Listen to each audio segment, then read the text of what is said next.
Assalamualaikum warahmatullahi wabarakatuh. Salam sejahtera buat kita semua. Selamat jumpa kembali pada materi kuliah simulasi komputer. Kalau sebelumnya telah membahas topik pengumpulan dan analisis data, sekarang kita lanjutkan ke topik yang baru, yakni model dan analisis output simulasi. Pada materi tentang model akan disampaikan topik mengenai pertama pengertian model, yang kedua elemen struktural, yang ketiga pembangunan model, yang keempat verifikasi dan validasi model, kemudian dilanjutkan dengan materi analisis output simulasi. Selamat mengikuti.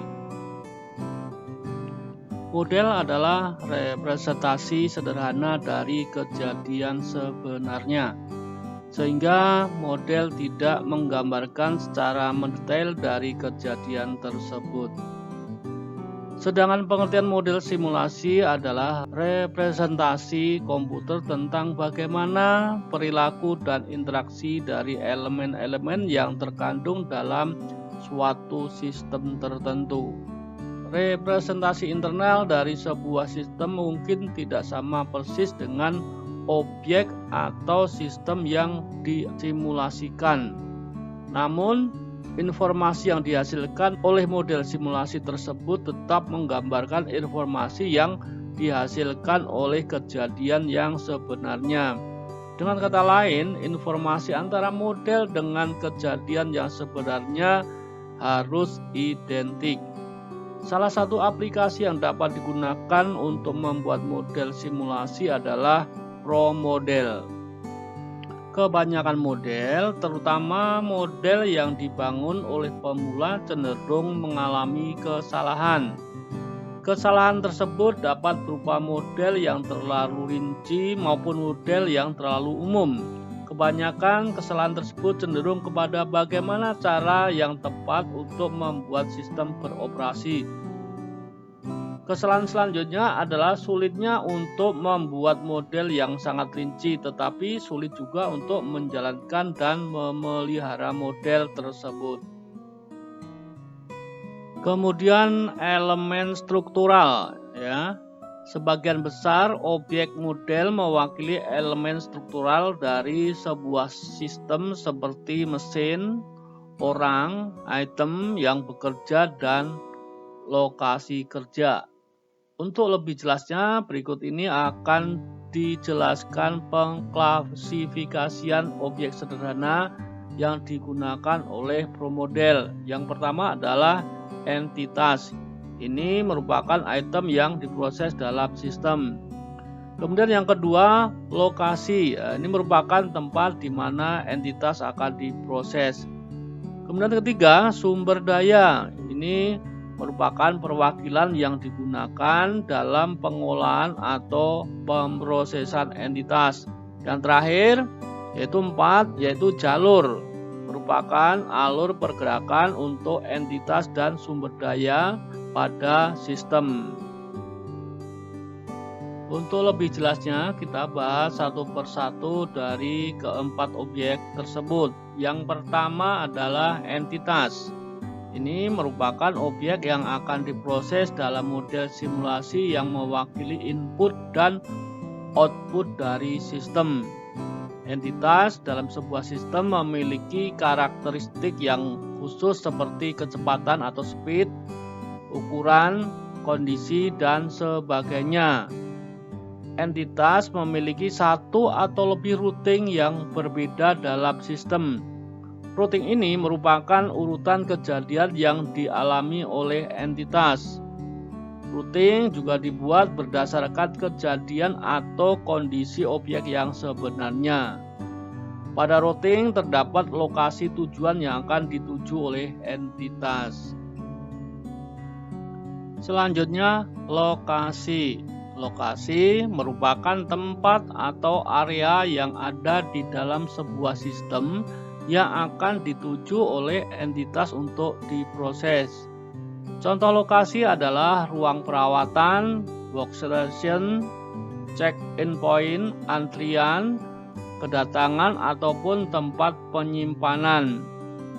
Lokasi memiliki kapasitas, artinya sebuah lokasi memiliki jumlah maksimum entitas yang dapat memasukinya. Lokasi juga memiliki input dan output khusus seperti prioritas tertinggi dan first in first out atau FIFO. Dalam simulasi, lokasi dapat memberikan informasi yang dibutuhkan oleh pemodel, seperti rata-rata pelanggan dalam lokasi antrian atau rata-rata rak dalam penyimpanan. Selain itu, lokasi juga dapat digunakan untuk mengetahui waktu yang digunakan oleh entitas pada setiap lokasi. Informasi yang dihasilkan oleh lokasi tersebut biasanya berupa data-data statistik. Yang ketiga adalah sumber daya. Sumber daya adalah perantara atau pelaku yang digunakan untuk memproses entitas dalam sebuah sistem. Sumber daya dapat bersifat statis maupun bersifat dinamis tergantung terhadap sumber daya tersebut. Apakah sumber daya tersebut bersifat statis, maksudnya diam seperti mesin fotokopi, atau bersifat dinamis atau bergerak seperti operator. Sumber daya dinamis mengalami pergerakan dalam sistem. Layaknya entitas sumber daya juga dapat berupa benda bernyawa atau makhluk hidup, atau benda tidak bernyawa atau alat atau mesin. Salah satu perbedaan utama antara sumber daya dan entitas adalah bahwa entitas memasuki sistem memiliki urutan pengolahan atau pemrosesan sebelum akhirnya keluar dari sistem. Sedangkan sumber daya tidak memiliki urutan operasi dan menjadi salah satu faktor yang paling penting pada pemrosesan entitas. Objek yang keempat adalah jalur. Jalur bertujuan untuk mendefinisikan proses pergerakan entitas dan sumber daya. Dalam promodel, jalur sederhana secara otomatis dibuat ketika routing dibuat. Sebuah jalur atau rute menghubungkan dua lokasi sehingga entitas dan sumber daya dapat bergerak dari suatu lokasi ke lokasi lainnya.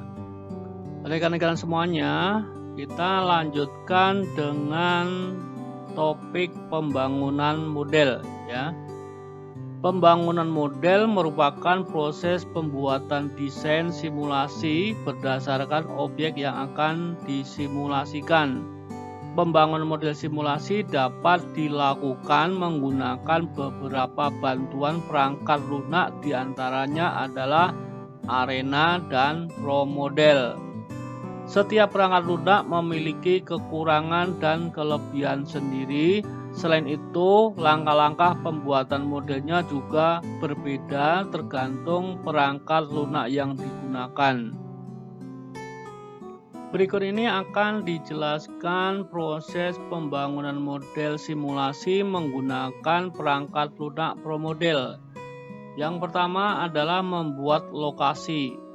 Tentukan lokasi-lokasi yang terlibat dalam model simulasi data. Lokasi ini diperoleh dari objek yang akan disimulasikan. Yang kedua, menentukan entitas. Tentukan entitas yang akan diproses dalam model simulasi tersebut. Yang ketiga, membuat proses.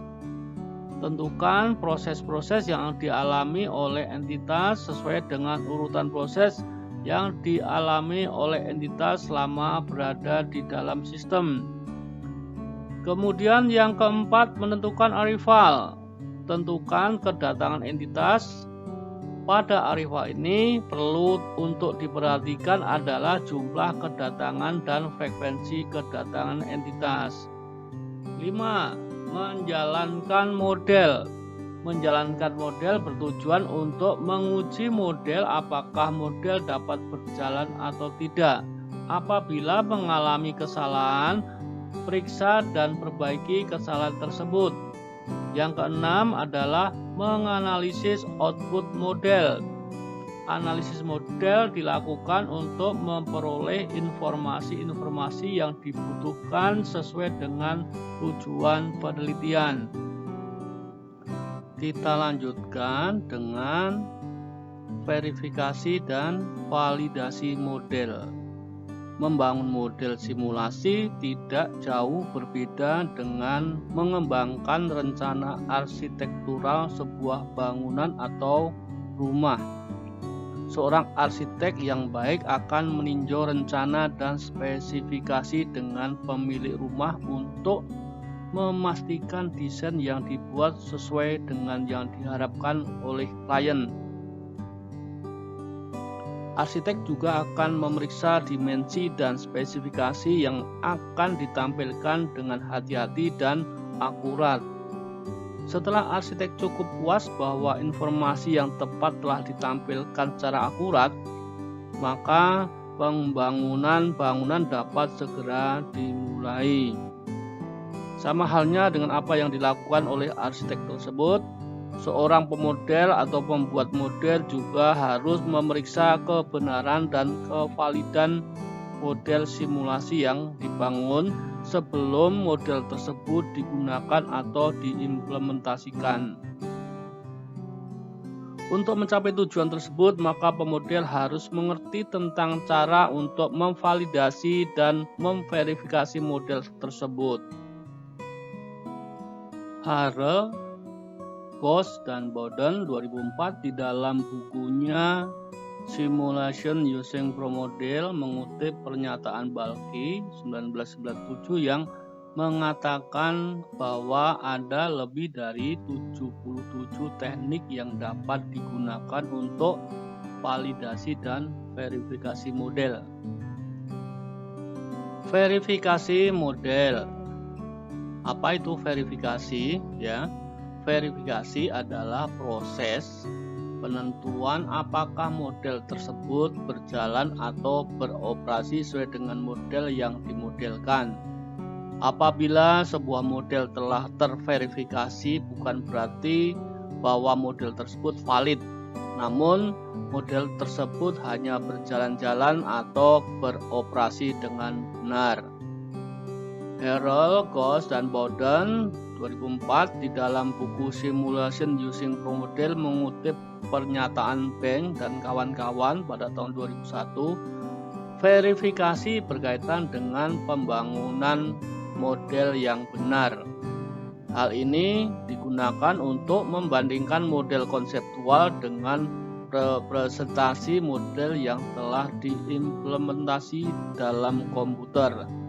Selama proses verifikasi, pemodel mencoba untuk mendeteksi kesalahan yang tidak disengaja pada data dan logika yang digunakan dalam model tersebut.